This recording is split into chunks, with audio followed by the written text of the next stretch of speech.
Hello there, and welcome to a new video for Age of Wonders 4. In this one, I'm going to introduce a new archer build, because we all love archer builds, don't we?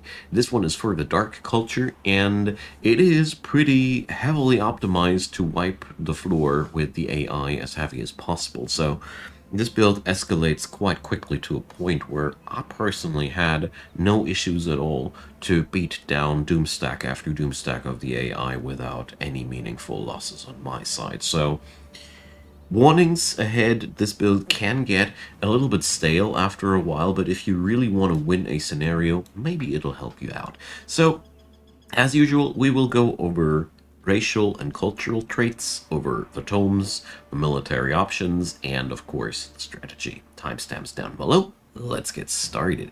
So, with these folks here, we're playing Dark Culture like I already said. I went for runesmiths because when we're playing archer builds, we are heavy on unit enchantments, and this is just a wonderful thing to go. And as a secondary, I personally went for ritual cannibals. This is very depending on your personal flavor. Here just as my reasoning. For one, you gain the corpse eating ability, which is pretty useful since the Dark Culture has no innate supporters, and this gives us an early game heal.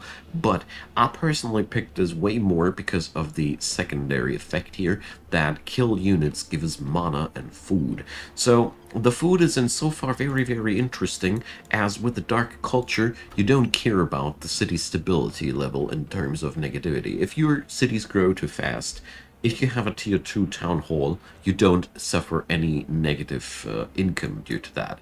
So in a nutshell, that means with this little trait here, we can let our cities grow reliably without having any downsides if we drive it too far. And that's something I really do like.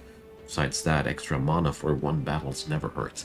But you can exchange that, of course, if you see something else. I personally love to play a little bit of a different society approach every now and then, and this one was surprisingly well fitting to the Dark Culture.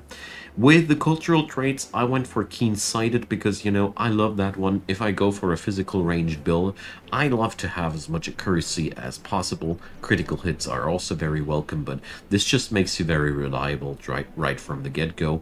And overwhelmed tactics, well, this one is really exchangeable, but I personally love this because as of now, I don't know when it will get fixed, critical hit chance is also basically auto hit chance. Because if you roll a critical hit, it will hit, regardless of the enemy's dodge chance. So this means if your critical hit chance is, let's say, 40% and you shoot a target with 5% hit chance, that's not true. You have 40% hit chance because crits always hit. So this is a little bit of a nice way to get in some more guaranteed hits into your archers, and this is why I play it this way. Like I said, this build is a little bit more heavily optimized than other builds of mine, but maybe you like that.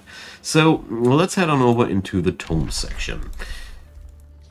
I went here from the beginning off with Tome of Roots and Tome of Cryomancy.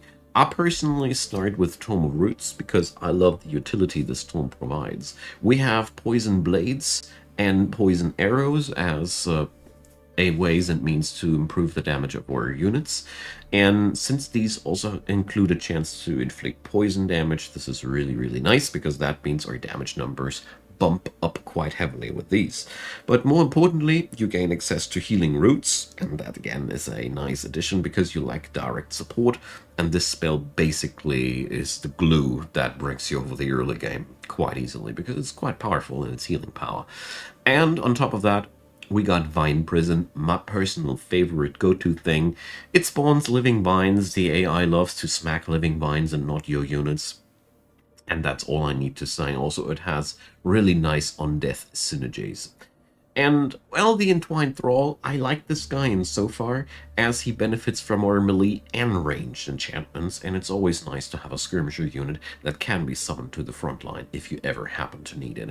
The wonderful part about them is they also are really reliably applying poison with their ranged attack, so there's a lot of damage in these guys here. They don't evolve or anything, so use them as you need them. The Herbalists are something I do like, as they give your units quicker regeneration, which is good for the Dark Culture. And, you know, forests and swamps get upgraded by this build. And since we play a lot with forests over the course of the time, this is pretty useful. So Cryomancy is the secondary tome that I picked. Technically, you could go for Pyromancy here as well, because it offers very similar tools, but this build, I went a little bit heavier into that direction because of the crowd control it offers. Frost Blades and Frost Arrows are just the damage steroids for our units that we desire. It's in so far as synergistic as Frost Arrows deals more damage to slowed units, and you have a spell called Dark Shackles as the Dark Culture, which slows units. So you can actually utilize this better than other cultures. Same goes for the Frost Blades, so that's why I personally like it. Also, Frost Coffin is a really nice battlefield stun if you ever happen to need one, and the White Witch offers this Ice Coffin spell basically as a ranged option every other turn. So White Witches will not be the backbone of your army, but they are quite useful for the time being, but more about that in the military section. The Lesser Snow Spirits fill a similar gap like the entwined thralls.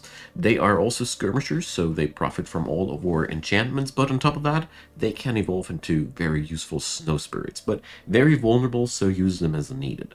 Blizzard is a map spell that allows you to soften up enemies. I like that. I rarely use it, but when I use it, I really appreciate to have it. You just have to be sure that you got the mana for that, which might be an issue most of the time. School of Cryomancy, well, we're not going to utilize that too hard, but it is a province improvement that is just 10 knowledge. It is a research post, and you can build it anywhere. So that's a big upside, because this allows you to have that research post that you need for the bigger research buildings in your city. So there's a lot of value in this tome. That's why I picked it for this build. In the tier tome section, well, tier 2 tome section, well, we are not going to say no to the tome of amplification, because if you go for an arrow build, amplified arrows is just stupidly good. You have +2 damage via lightning, but more importantly, you start to give 30% of the damage off to another target. The range is stupidly high with 3 hexes, and basically this makes your archers go splash, and this is just amazing synergy and super powerful. The other parts in this book aren't too bad either. Amplification Pylon allows you again to summon something the AI can go wild on, but it is fairly costly and therefore, well, use it if needed, but I'm not too much of a big fan. Frenzying Focus, well, as you see here, currently my army doesn't really have much use for it, but it is powering up your battle mages, and it only costs as much as you have enchanted units, so it is always worth putting this up because all of your battle mages go so much more powerful with this thing. Amplify Minds, a nice knowledge steroid that the Dark Culture can totally use because city stability, I don't care. Astral Blood, crit hit chance, so this is again massively powerful for the archers because of the mechanics that I introduced or explained at the beginning. Critical hit chance is guaranteed hit chance, and that's just so powerful. And Chain Lightning, well, if you need a battlefield nuke, I often use this actually at the point, because it's pretty powerful for tier 2. And Resonance Fields gives you, again, a nice useful province improvement, which serves as conduit as well. So with this build, you are also capable of building cities wherever you want and make them fairly useful with these province improvements. I like that one too. So the other tier 2 tome we pick up is the Tome of Glades. Several reasons speak so much for this one. For one, of course, we got the Glade Runner, which is a tier 3 ranged unit, so we have now access to really much more powerful main base frame, because we start out with a tier 1 archer with the Dark Culture, and these guys also have the Tracker's Mark, which allows you to soften up enemies that can be really important in some situations, but it's quite situational. Overall, you use the Glade Runner for the bigger damage it provides in comparison to the tier 1 unit. The rest of this book isn't too bad either. Aspect of the Root gives you shield and polearm units. We only have polearm units, but it gives them the ability to heal themselves. And this is where your army goes totally nuts and dominates every battlefield, because your spear dudes all of a sudden can heal themselves up while being resilient, shredding the enemy's defenses. This is so good. Aspect of the Root is a real powerhouse for this build, and these two spells alone are worth it. We can also get access to the Entwine Protector, which is basically a shield unit if we ever happen to need one. I didn't need it too much because my spear units had all the steroids they needed for the remainder of the game, but if you happen to want a shield unit, here's your go-to guy. Create Forest, well, allows you to terraform the world. Not too bad, because we have the Herbalist, which synergizes with forests. Our scouts have innate forest stealth, so Dark Culture isn't as bad for forests as you might think in the first glance. And Leaf Skin gives you the camouflage for the entire species. Sacred Meadow is another neat thing, which allows you to increase city stability, and this isn't so far interesting as we're playing nature, we stack up lots of city stability, and while the Dark Culture doesn't get any penalties for negative stability, they still reap the benefits from positive stability, so don't underestimate that one, since it is a farm with a high food output and a stability provider if conduits are available. This one is really good. And the Forest Warden, well, since the world can turn entirely into forest, this is a nice support trait to pick up over the course of the time. Tier 3, let's hop into the Tome of the Pandemonium, because this is the thing I really see synergizing with this build so heavily, because we have with the Vessels of Chaos a racial transformation which gives us a flat-out 30% damage bonus. We have so many negative status effects on this build already. We have Weakening from the Dark Culture, we have Poisoning, we have Slowing, we have Freezing, and this book adds in even more options for that. Havoc Magic will power up your Battle Mages, so in combination with the Tier 3 books here, your Battle Mages will become quite interesting again, because of the many things they can do to the enemy, and Frenzy from the Amplification buffs up their damage again, but don't think that they will ever be able to compete with the damage of your archers, not in this build. Mass Hysteria is the thing we're after, actually, a really powerful debuff, 1 hex radius. Sometimes you can disable an entire enemy banner with that one. Inside Revolution lets you spawn brigand camps, which is really cool because we're playing Chaos and therefore we have a direct benefit from destroying brigand camps, and also we can harass the enemy with that. And Chaos Eaters are really nice frontline options if you want to go for it, because for one, they can inflict negative status effects to the enemy, and they can be sent into the enemy frontline to burst the hell out of the enemy. This can be sometimes useful, but I rarely see myself using this because we're most of the time just nuking the enemy from afar. Tome of Cycles is the other tier 3 tome I pick up for this build, because we really synergize here with the Projectiles of Decay so much. I don't want to opt out of this, because blight damage is one thing, but the decay effect is destroying any healing or regeneration strategy, and this is, for me, the last icing on the cake your build needs damage-wise, because you're then able to just destroy anything without any issues. And the other spells in this book are actually really useful for you as well. Diffuse Health gives you the ability to spread some healing to your units while damaging an enemy. This is a nice finisher to buff up your frontliners without needing them to heal up and stuff like that. This is a pretty useful thing. And Parting Gifts is, well, it heals units whenever something friendly dies, and you know, your Vine Prison Roots are also friendly units dying, and this makes bonkers healing effects, and yeah, you get so much resilience out of this thing alone. And it works only for friendly units, but the payoff here is quite huge. Cycle of Seasons is just massive. If you ever work in your own city's area, these bonuses are so good, and the Druid of the Cycle is going to be your only supporter in this build, but he is actually quite nice. He's fitting quite nicely into the Dark Culture's concept, because if he's able to kill a unit, he gets that stupidly overpowered Restart the Cycle build skill, which can revive an entire unit. He needs to kill somebody first, but wow. And at the same time, he also has that chance to either weaken the enemy, again highly synergistic with all own units, and it can just insta-kill units. So this guy is just the right supporter for the Dark Culture, I felt. So when we hit tier 4, it's all about filling up with nature, because that's the only synergy we got, per se. You can, if you happen to get the fitting affinities, you could open into the Tome of the Crucible.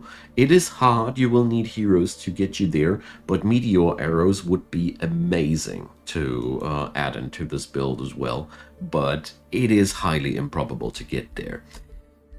Besides that, you get Tome of the Paradise, which makes your units totally buff. As you get lots of HP, you gain lots of city stability measures, and I don't want to go too deep over these tools here, because at that point you're merely buffing up your empire. There are no more tomes that really power up your archers at this point anymore. I really checked.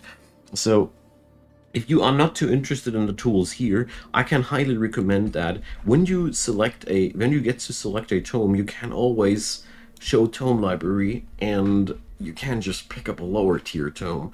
For a archer build, it can be sometimes amazing to be like, yeah, I got my Tome of the Paradise, I don't need more than that, I want to conquer the world anyways, so let's pick up Pyromancy and all the other fancy things that give me more arrow enchantments. You could also go for stuff like Tome of Enchantment with Seeker Arrows, massive payoff. Tome of Artificing for Artisan Armaments for more critical hit chance, also massive payoff. There aren't too many options anymore left in the book, but you could go for these instead of more tier 4 or tier 5 tomes, depending on your strategy.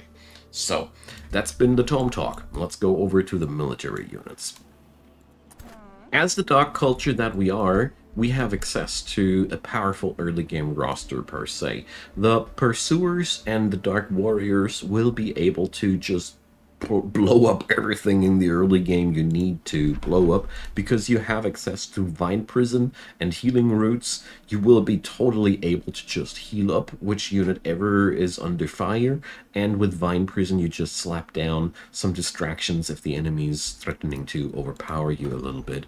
Usually with picked traits you also get a Night Guard at the beginning, and therefore we are very, very sufficient with our tier 1 to with our tier 1 units already. White Witch is one unit you should get your hands on as quick as possible, because she adds in much needed crowd control in form of Freezing Blast. This again gives you more control over the battles, and you will not notice any problems with the lack of support at this point anymore. Because if ever your units get too beaten up, you always have the corpse eating passive thing available to, you know, it's a free action. These guys get to act afterwards still, so it's really, really hard to lose units early on. It only gets better and better from this point on. You will not need your Dark Knights at all, but you are very, very welcome to use them, because Dark Surge is just such a powerful AoE nuke that you can just use, and their basic attack is nothing to sneeze at either. But the wonderful part about this build is, as you have your tier 2 Town Hall and your White Witches and your archers and everything around, you are already ready to take on the world, because your power comes from the tomes. It becomes all the better once you hit the tier tome realm with amplified arrows and the Glade Runners. From that point on, well, take down whatever you want. It's really that easy. It's a very cheesy build, if you haven't already noticed it. So in my banners, as you see here, everyone is has a hero in front of it. The heroes I personally use, I love support heavy heroes. I always spec out my heroes heavily in the support area, and I try to get my hands on the summoning skills here on their specialty skills, but that's not really anything new. I guess most people do so. In the banner composition, the only thing that's really worth pointing out is try to have a archer density of 33 to 50% in your roster, and fill up the rest with whatever you see fit. You will need a third of frontline at least, and I highly recommend you to use those Night Guards, because they are so amazing with the aspect of the route, and the more of the nature spells you get on them, the more HP they get, and it becomes harder and harder to kill those guys. And the best part about it is, if ever somebody of them keels over, well, they are easily replaced. Due to your chaos affinity, you can easily skill up the possibility of even getting back one of those guys. It's just that good. I just want to point out one interesting caveat about this build. Your shock units are not too needed at all. You are not the kind of guy who overruns the enemy with shock units. While it might be useful to have them, most of the time I found it way more beneficial to just take those Night Guards, slap them in front of the enemy, and rely on the Dark Stalwart to debuff the enemy and just, you know, have these guys in the way while my archers fire on the enemy, because these guys lower the enemy's resistance by just standing right next to them, and the shock units don't fit too well into that playstyle. That's just been my impression. Okay, so let's talk over the strategy part. So, as you see here, I have already widened myself a little bit over the place, and with this build you are free to wage war, and you should wage war as heavily as you can and you see fit, because the moment you have a knowledge extraction skill, you want to go out and kill stuff because it's just so much of a payoff. You also start out with a high nature affinity. That means you will have the ability to found cities quite quickly. You can also have a free throwaway unit with the Rite of the Guardian Spirit. It's really amazing to have that Spirit Wolf. He's a tier 3 fighter unit that just comes back and back and back. That's really, really good. If you happen to have lots of rivers and water in your vicinity, Expert Sailors is way better than it sounds, because rivers slow you down normally massively. Not anymore with this one. The whole nature affinity path is, in my humble opinion, quite overpowered. I really think so. But we also have here the ability to crank out lots of knowledge with the Shadow Path. I totally recommend Death Magic as a steroid for your combat casting points, because, you know, from that point on, it's really hard to run out of these anymore. And the deeper you go down here, the more benefits you get from killing stuff. Stolen Power is one of my favorites here, and basically the real power momentum of this build resides in the fact that you just go out there and you try to farm as many heroes as possible to crank out knowledge, so you can keep that advantage on the enemy all the time. This, though, results in one interesting thing. You are mana hungry, and you will need your cities to fulfill that desire. So try to build yourself your 3 cities as fast as possible and expand as fast as possible. I mean, it is quite normal to try and grab as many of the magic materials as you can. That's nothing new. But with this build, I really recommend you to be quite heavy on the mana preparation, because even with runesmiths, the amount of unit enchantments on this build, as you see here, I'm currently maintaining 163 mana per turn. This is a heavy cost, but it is so much worth it. And yeah, I really think that this is one of the major things that you should pay attention to with this build, and at the same time, wage that war wherever you can. It's totally worth to leave some free city to milk for hero kills from time to time, because this way you can beat down any higher difficulty AI quite easily. Because the moment you have all your tier 3 tomes unlocked, it is, I don't know, nearly impossible to lose anymore. It's that stupidly powerful. Well, try it out for yourself. I hope you like this build, and you can really feel the power. And I really enjoyed this one, especially since the Dark Culture's archers apply weakness to the enemy. You feel so darn powerful after a while, because the enemy's just not killing you anymore due to all the debuffs and the insane damage on your side. Don't forget that you have also access to the Sundering Curse, which allows you to shred the enemy's defenses if you ever have the issue that somebody is just too tanky. Doesn't happen too often, but with singular targets, the Warlock is your go-to guy to help yourself in that regard. Okay, so I hope that was helpful. Leave me your comments. Leave me your ideas, what you want to see here as well. And therefore, I'd love to hear from you guys.